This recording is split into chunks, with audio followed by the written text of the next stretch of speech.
Hi there, welcome to this video. My name is Roy, and in this video I'm gonna talk about how do Chinese people use internet. Now some of you may be wondering, why is it talking about this? Don't people around the world use internet similarly? Like they use Google for searches, they use Facebook for social networking, and they use WhatsApp for texting, and they use Twitter for tweeting. Well, that's the case for most countries in the world. If you live in Japan or Korea, or UK or US, you will have those services for you to use. But in China it's a little bit different. The Chinese government blocked all of the services mentioned above out of concerns for national security, or so they believe, and leave people with no Google, no Facebook, no Twitter, no Instagram, and pretty much no outside news services. So the question then will be, how do people access information online here in China?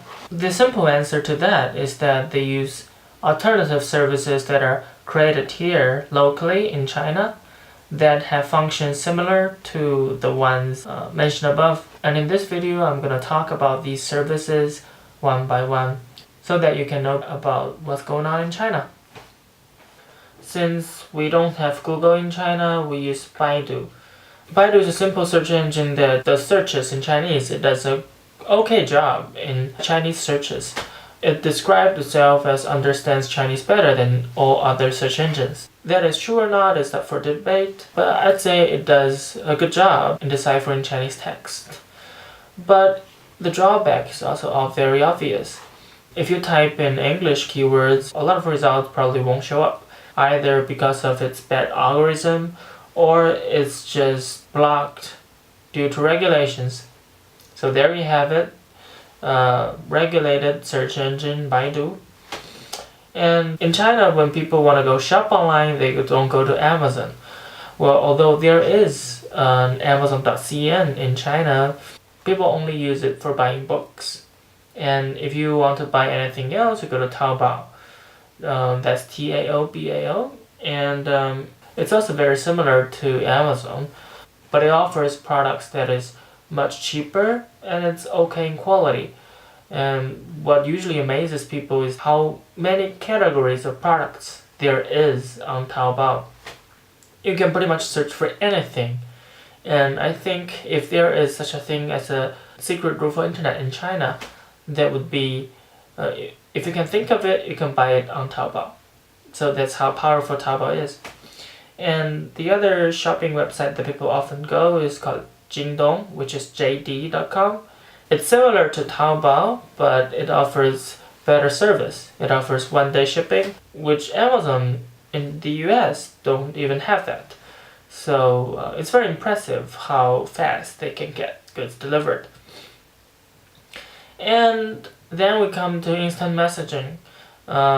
So if you are traveling to China, you might find that all of your messaging apps doesn't work, and that can be really frustrating. Well, what can you do about it? Part of the answer is you can switch to WeChat. And WeChat is a very powerful and interesting app in that it is not only a communication app, it is also a social network that people post their live updates on there, so you can see what your friends are doing. Then it comes news. Since CNN and New York Times and all the other news services were blocked in China, we have some alternatives. A lot of people go to Baidu News or NetEase News, or there's this new website and app called Toutiao, 今日头条, that is toutiao.com, which uses AI algorithms that aggregates information based on your interest and recommend news to you, and that became really popular over the years. So as you can see, the way that people use internet here in China is very different from the US and pretty much everywhere else in the world, partly because we have a censored internet environment. So I hope all this information is helpful to you, either because you might want to travel to China or you're just curious about what's happening in China. Please like this video. If you like it, I highly doubt it. and comment on what you think about this situation in China and what do you think I should talk about in the next video. And please subscribe if you are still interested. Thank you. Bye bye.